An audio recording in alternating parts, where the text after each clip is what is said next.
moi, j'ai écouté cette interview, hein, je suis frappée par la pudeur des mots, pour dire les choses. C'est-à-dire qu'on parle d'habits religieux, il n'y a pas d'habits islamiques, on parle d'atteinte à la laïcité, on ne parle pas d'offensive islamique, comme parle d'ailleurs, comme qualifient plutôt nos services de renseignement sur ces dernières semaines, puisque vous savez que rien qu'au mois de septembre, il y a eu quand même 313 signalements, ce qui fait à peu près 10 par jour, ce qui est considérable. Le ministre lui-même. Donc on parle de religion au sens général, on ne parle pas d'islam. Et parce que c'est systématiquement l'islam.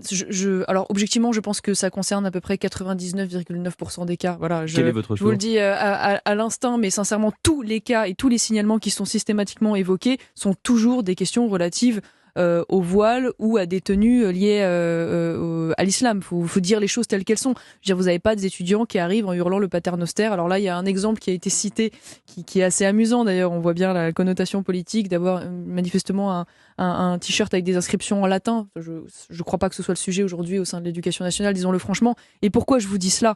Parce qu'au-delà de la question de la laïcité stricto sensu, et on y reviendra, cette question, ce qui se passe aujourd'hui au sein de l'éducation nationale, c'est la question en fait civilisationnelle, culturelle, de la présence massive, parfois même majoritaire, de jeunes Français musulmans au sein de nos classes. Et là où il y a des jeunes musulmans, il y a la question de l'islam. Et donc derrière cela...